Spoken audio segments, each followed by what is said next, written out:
Okay, we're going to test some more harps. It's early morning here in Kansas. I just heard thunder outside, and I also heard rain coming down. I'm not going to be sure if it's going to be raining by the time I get out there, but let's check it out. I'm grabbing a couple harps that are coated and a harp that I have no idea what it is. First one here is my awesome Zalagi Blackfire Black. So I am not sure if this one will rust or not. I do believe it will, but we're going to take it out into the rain, give it a check. Next one is this Schwartz toy jaw harp.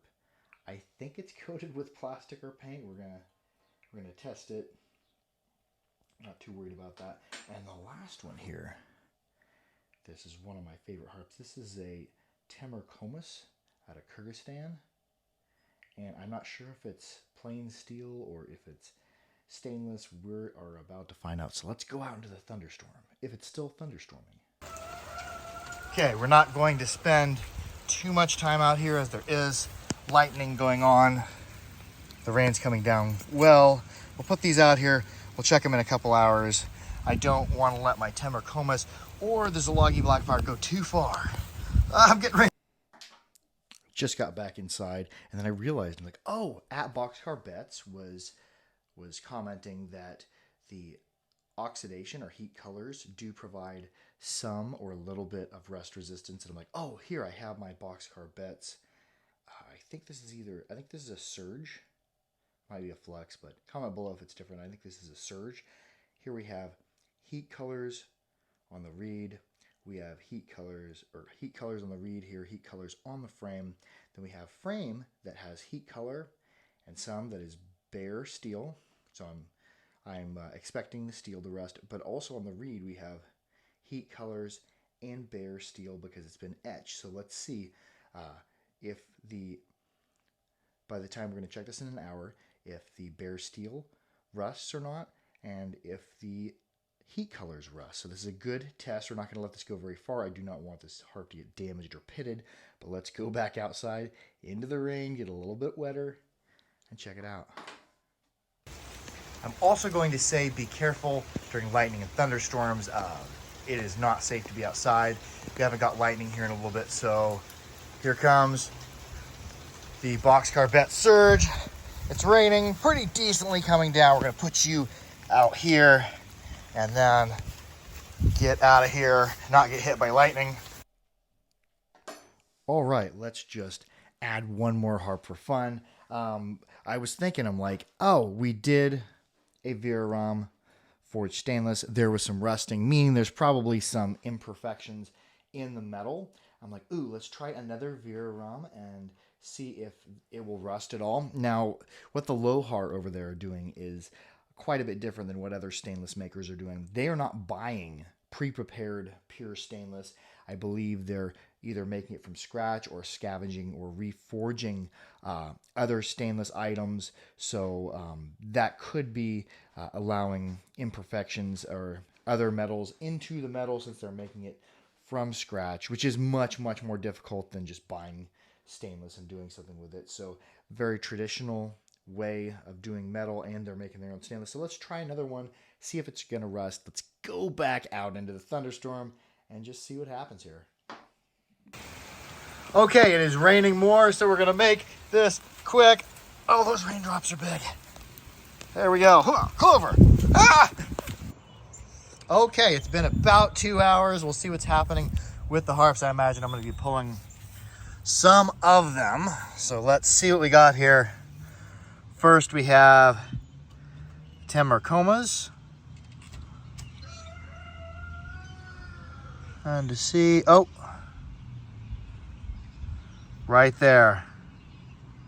There's a little bit of tarnish happening. You're getting pulled out of the game, dude. I love this harp. This harp is killer, this G1 10 Marcomas. It's getting pulled out of the game. Next, we're going to check this plastic Schwartz, which I don't expect that to rust. Yeah, you can hear Nugget crowing in the background. Okay, next we're going to try this forged Varghan. I'm not seeing any. Well, we're going to let that go a little bit further. It might be rusting there. I'm not certain.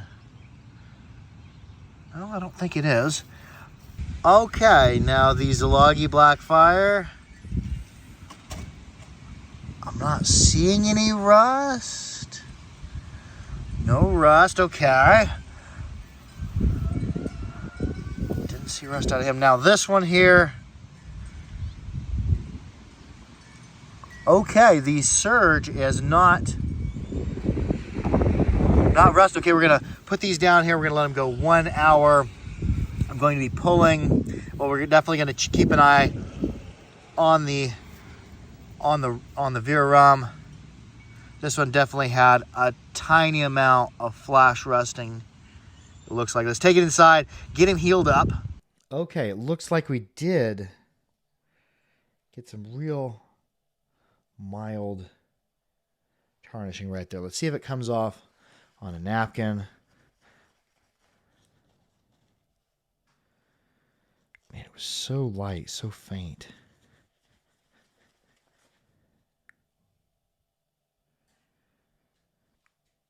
It's almost non-existent. I almost want to put this harp back in the race. It's really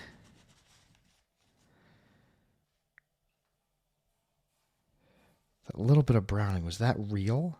Or was I just seeing that? Or was that a little bit of wood on it? We're going to go throw him back in the pile. Because I don't know if that was rusting. It definitely looked like it. I'm scared to mess up my Temur khomus. I don't know. I might have prematurely disqualified this harp accidentally. So we'll leave him on there. I don't think the Varghan is rusting either. Yeah, we'll let him cook a little bit longer. And while we're waiting on the harps, I've got some hot water. We hit about 185, 190 degrees. We've got this Kyoto style teapot. Let's make us some loose leaf tea while we wait. I like to make my tea hot from loose leaf organic leaves and then wait for it to cool in mason jars and then drink it cold. That'd be about right. Now we'll set the timer.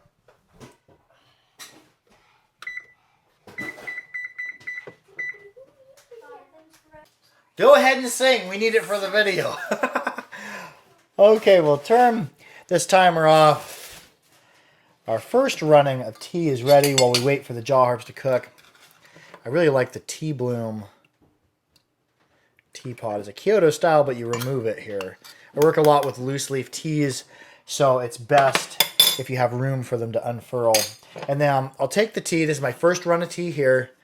I like to pour it in a heat-treated canning jar. I think this is the ball mason jar. I'll try to tag both ball and tea bloom in the comments. Then I like to screw the lid on there and give it 4 or 5 hours of it to cool. It'll naturally, as it cools down, it'll naturally pull the seal in and seal itself.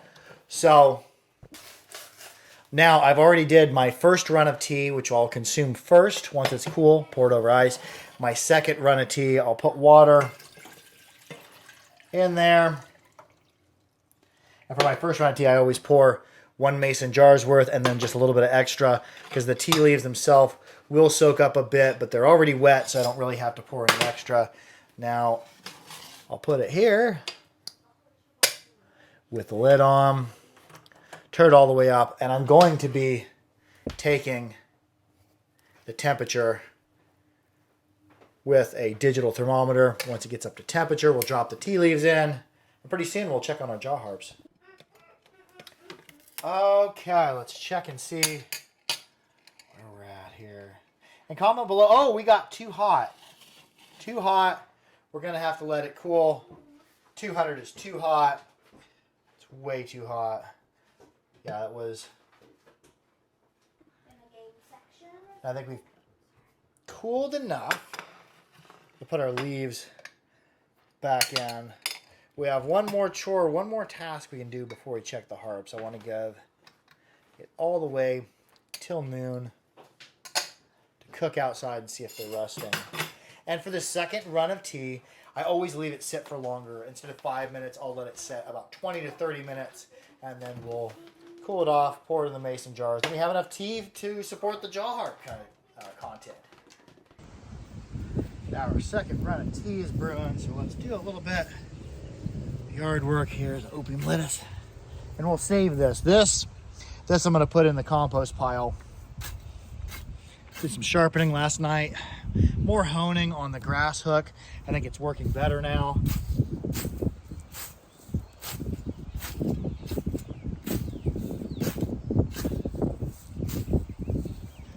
Like this for doing touch up to spots in the yard, wherever I think I don't want it growing any taller or anything individual. We'll just break this into a pile, and we'll save these. These are going in the wood mulch. Okay, we've got some of the pieces we just cut, and I have some kitchen scraps. A couple times a week I'll take them out. Also, we've got some coffee and some tea leaves. Now we've got this mulch pile here, which is really, really carbon rich. I'll bury right in there. Hopefully y'all can see this well. And I've already been burying this side. You can see it's turning white.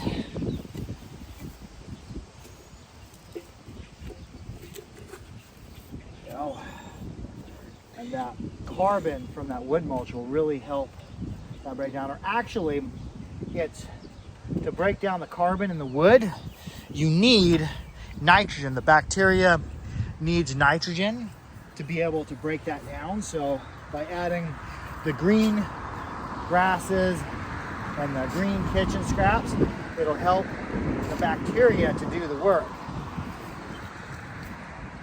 You might see some bits of banana and whatnot in here. I've been burying in this. I kind of alternate throughout the week where I bury into. There we go. And that is going to help the compost pile continue to break down. I've also taken mushroom substrate, spent mushroom substrate, and buried it throughout this on the other side where I'm not composting. So hopefully we'll get some oyster mushrooms, maybe some lion's mane in the future. Okay, we've been pretty close to 4 hours.